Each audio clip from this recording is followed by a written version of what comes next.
Welcome again to our YouTube channel. Our God is sufficient for all. Our God is sufficient for all. The right partner in marriage. This is the second part of finding and living with the right partner in marriage. This is the second part. We shall have a series or several videos on this. Those who have found their partners and those who may be looking for partners in the life of marriage. So this is the second part. We shall have several parts of the right partner in marriage. That is finding and living with the right partner in marriage. So this second part, I will talk about rating your partner or rating your prospective partner in marriage.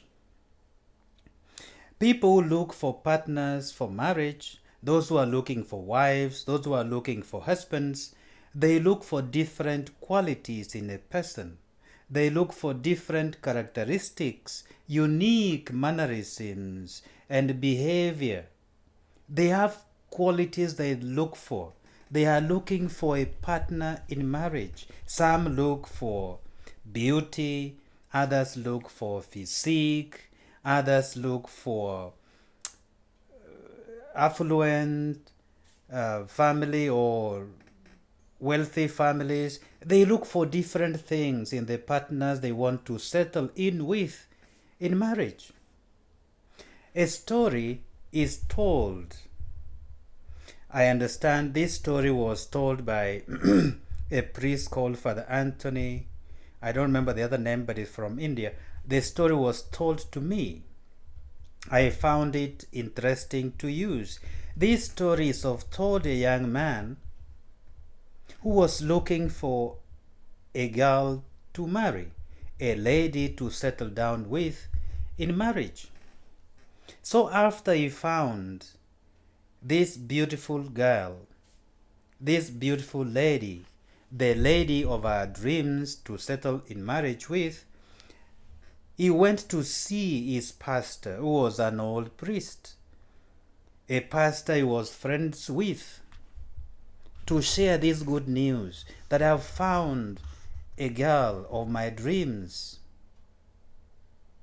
With joy, with love, with a lot of hope, he comes to the priest to tell the story and to bring the good news. I have found the beautiful girl that I'm going to marry. So he said to the father, Father, I've found a girl of my dreams. She is from a wealthy, rich family. The priest was quiet. He listened carefully and spoke no word. He just took a piece of paper on his desk and just marked a zero on it. Zero on it. The young man did not see what the priest was writing. The young man continued. She is very, very beautiful. She is petite. She has a nice figure.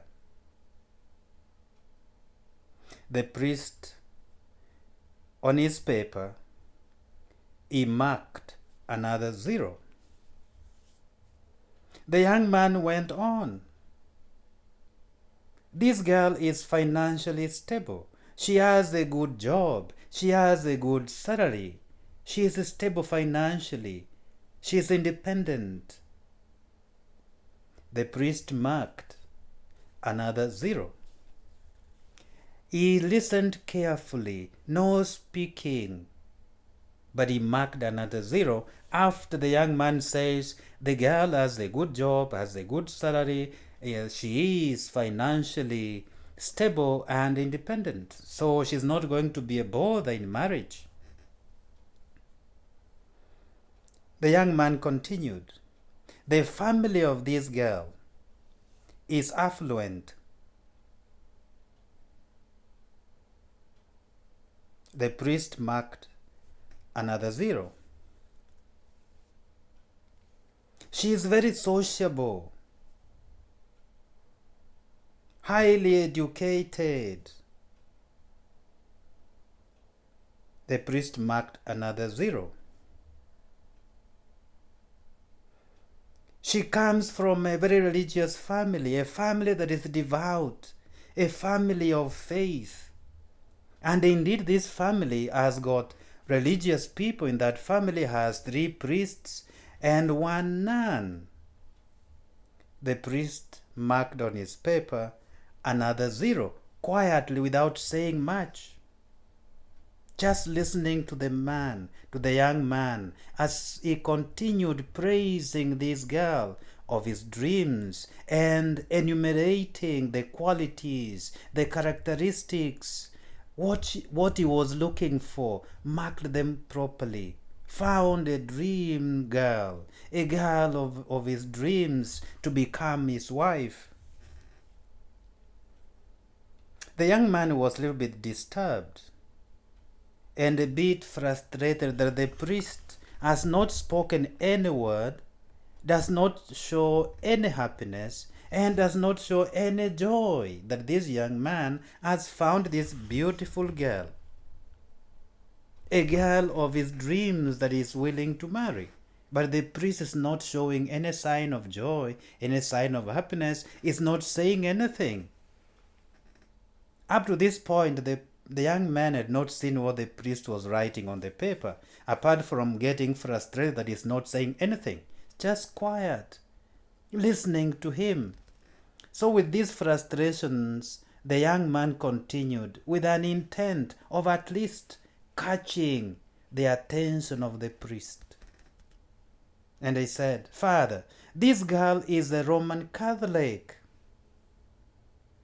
The priest silently marked on his paper another 0. The man was not getting it and is like, "What the heck is going on here? Father, I don't see why you are not happy for me. I don't see why you don't show any joy that I've found such a holy and God-fearing girl. Why are you not happy for me? Why are you not joyful for me that I've found this holy and God-fearing girl?" The priest marked on his paper with a big 1 on his paper. And when he marked 1 on his paper, after the zeros, 8 of them, he put 1 before the zeros.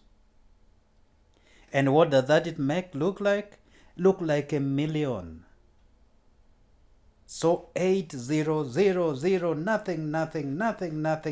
When the young man mentioned, "I have found such a holy and God-fearing young girl to be my wife, why don't you be happy?"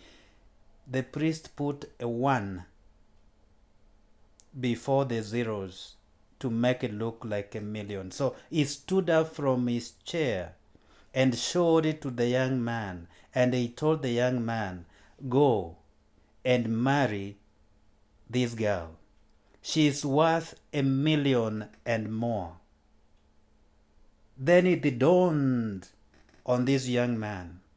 This young man was looking for human qualities in this girl of his dreams, human qualities, things to do with human happiness, joy, whatever brings this human person whatever he wants. But he had not seen the place of God in all these qualities and characteristics of this young girl.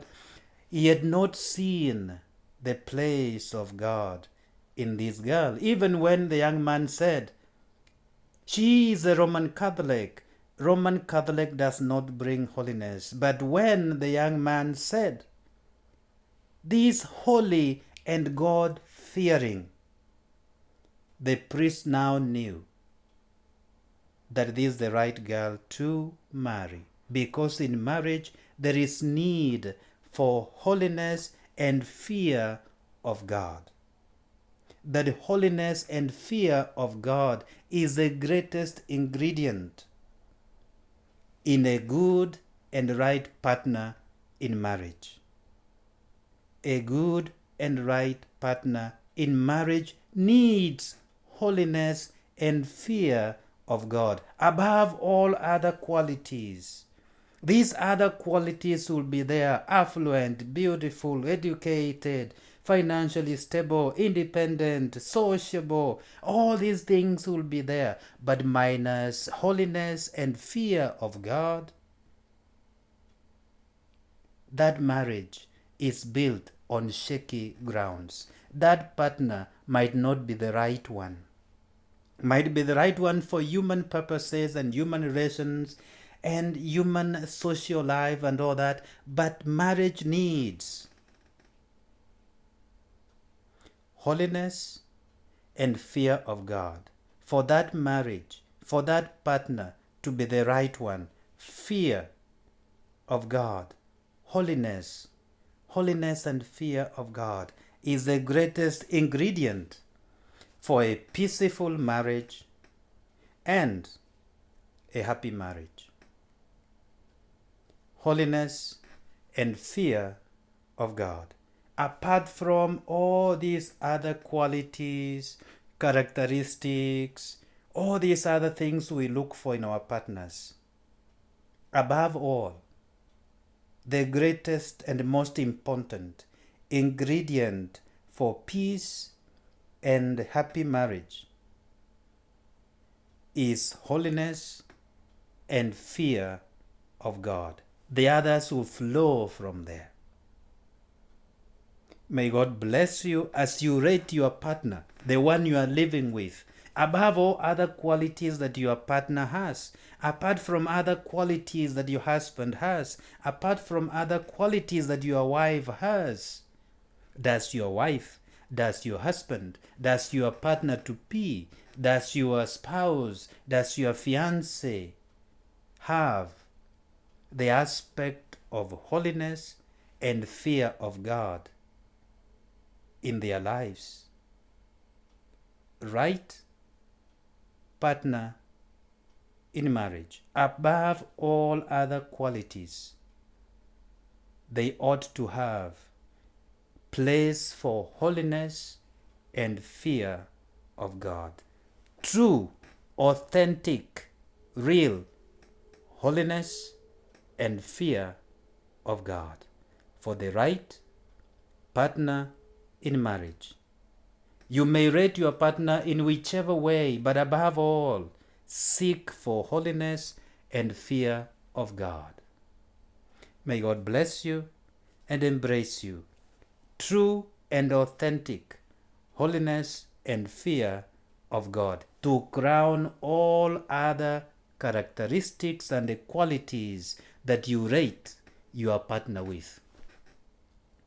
How do you rate your partner?